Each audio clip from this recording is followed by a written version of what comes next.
നമസ്കാരം,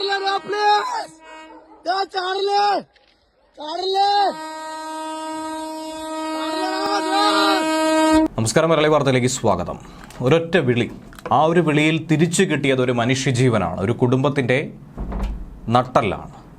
എടാ ചാടല്ലേടാ, പ്ലീസ് ചാടല്ലേ എന്ന് പറഞ്ഞുകൊണ്ട് ഒരു പോലീസുകാരൻ ഒരു ട്രെയിനിന് നേരെ പാഞ്ഞെടുക്കുന്ന വീഡിയോ ദൃശ്യമാണ് ഇപ്പോൾ സമൂഹ മാധ്യമത്തിൽ നിങ്ങൾ കണ്ടതുപോലെ തന്നെ വൈറലായിക്കൊണ്ടിരിക്കുന്നത്. ആ ഒരൊറ്റ വിളിയിലൂടെ ഒരു ജീവൻ രക്ഷിക്കാനായി ഒരു പോലീസ് ഉദ്യോഗസ്ഥന് സാധിച്ചിരിക്കുന്നു. പോലീസ് ഉദ്യോഗസ്ഥൻ എന്നതിലുപരി ഒരു മനുഷ്യസ്നേഹി എന്ന് പറയുന്നതാകും ശരി. കാരണം ഇത് ആദ്യമായിട്ടല്ല, രണ്ടാം തവണ വീണ്ടും ഒരു ജീവൻ സമാനമായ രീതിയിൽ രക്ഷപ്പെടുത്താൻ പോലീസ് ഉദ്യോഗസ്ഥന് കഴിഞ്ഞിരിക്കുന്നു.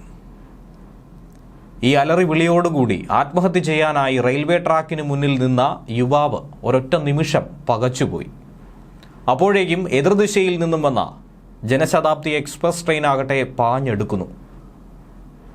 എന്ത് സംഭവിച്ചാലും ആത്മഹത്യ ചെയ്യുമെന്ന് കരുതിക്കൂട്ടിയ യുവാവ് അപ്രതീക്ഷിതമായി പരിചയമുള്ള ഒരാളുടെ ഭാഗത്തു നിന്നുമുള്ള അലറി വിളി കേട്ടതോടെ പകച്ചെന്ത് ചെയ്യണമെന്നറിയാതെ അവിടെ തന്നെ നിന്നു. പാളത്തിലൂടെ ഓടി അവൻ്റെ അടുത്തെത്തി.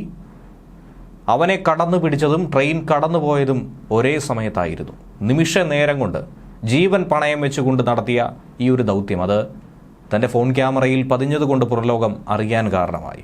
അതീവ സാഹസികമായി യുവാവിനെ അങ്ങനെ ആത്മഹത്യയിൽ നിന്നും രക്ഷപ്പെടുത്തിയിരിക്കുകയാണ് ഹരിപ്പാട് പോലീസ് സ്റ്റേഷനിലെ സിവിൽ പോലീസ് ഓഫീസർ കൂടിയായിട്ടുള്ള നിഷാദ്. ഇന്നലെ രാവിലെ ഏകദേശം ഒരു 7 മണിയോടെയാണ് തൃപ്പക്കുളം റെയിൽവേ ഗേറ്റിന് സമീപം ബ്രഹ്മാനന്ദപുരം റെയിൽവേ ഗേറ്റിനും ഇടയിലായി കാട് പിടിച്ച് കിടക്കുന്ന ഒരു ഇടത്ത്, അധികം ആളുകളൊന്നും തന്നെ ഇല്ലാത്തൊരു മേഖലയിൽ ഇത്തരത്തിലൊരു സംഭവം നടന്നിരിക്കുന്നത്. പോലീസ് സ്റ്റേഷനിൽ ഒരു പരാതി എത്തി. യുവാവിനെ കാണാനില്ല, 26 വയസ്സോളം പ്രായമുള്ള ചെറുപ്പക്കാരനാണ് കാണുവാനില്ലാത്തതെന്നാണ് വീട്ടുകാർ പറഞ്ഞത്. വീട്ടുകാരോട് വഴക്കിട്ട് പിണങ്ങി ഇറങ്ങിയതായിരുന്നു യുവാവ്. യുവാവിൻ്റെ മൊബൈൽ ഫോൺ ലൊക്കേഷൻ പരിശോധിച്ചപ്പോഴാണ് ഒരേ ഇടത്ത് കുറേ സമയമായി, അതും പ്രത്യേകിച്ച് ബ്രഹ്മാനന്ദപുരം റെയിൽവേ ഗേറ്റിന് സമീപത്തുണ്ടെന്ന് മനസ്സിലായത്. പുലർച്ചെ തന്നെ വീട്ടിൽ നിന്ന് കാണാതായ 26കാരൻ റെയിൽവേ പാളത്തിനടുത്ത്, പ്രത്യേകിച്ച് റെയിൽവേ സ്റ്റേഷനിൽ പോലുമല്ല, അതിൽ ചില അപാകത പോലീസിന് മണത്തു. അപ്പോൾ തന്നെ നാട്ടുകാരനും സമീപ മേഖലയിലുണ്ടായിരുന്ന CPO നിഷാദിനെ സ്റ്റേഷനിൽ നിന്നും വിളിച്ചറിയിച്ചു.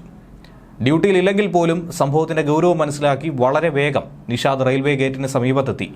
ഗേറ്റ് കീപ്പറുടെ സഹായത്തോടെ അവിടെ പരിശോധന നടത്തിയപ്പോൾ ഒരാൾ പാളത്തിന് നടുവിലൂടെ നടക്കുന്നതായി കണ്ടു.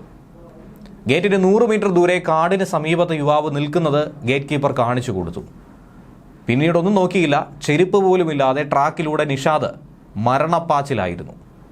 ട്രെയിൻ വരുന്നത് കാണാമായിരുന്നു. യുവാവ് ട്രെയിനടുത്തേക്ക് നടന്ന് അടുക്കുന്നു. ലോക്കോ പൈലറ്റ് നിരന്തരമായി നിർത്താതെ തന്നെ ഹോൺ മുഴക്കിക്കൊണ്ടിരുന്നു. യുവാവാകട്ടെ ട്രാക്കിൽ നിന്നും മാറാതെ രണ്ടും കൽപ്പിച്ച് നിൽക്കുന്നു. എന്നാൽ സമയോചിതമായ ഇടപെടലിലൂടെ യുവാവിനെ ട്രാക്കിൽ നിന്ന് മാറ്റാനും ട്രെയിൻ വളരെ വേഗത്തിൽ കടന്നു പോകാനും ഒക്കെ തന്നെ നിഷാദിൻ്റെ ഇടപെടലിലൂടെ സാധിച്ചു.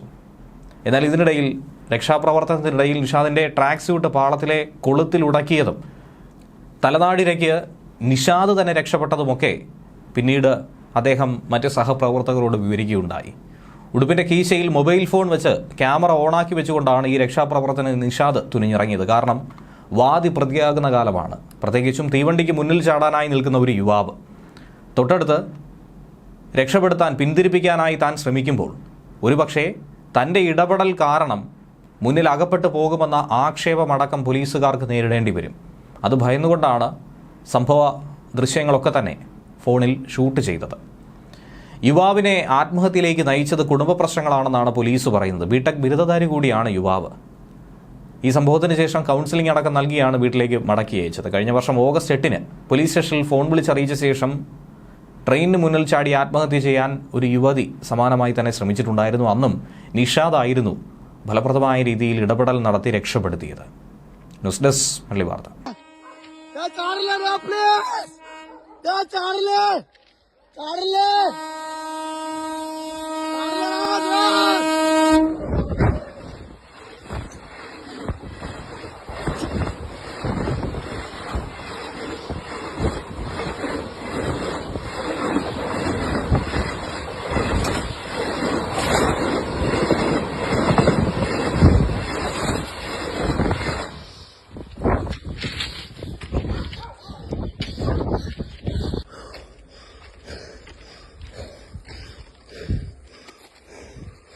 എന്താ നീ ഇങ്ങനെ കാണിക്കുന്നത്?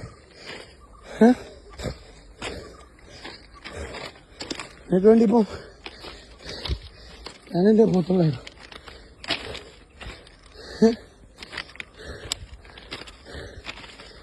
എടാ എന്താ ഇങ്ങനെ കാണിക്കുന്നത്?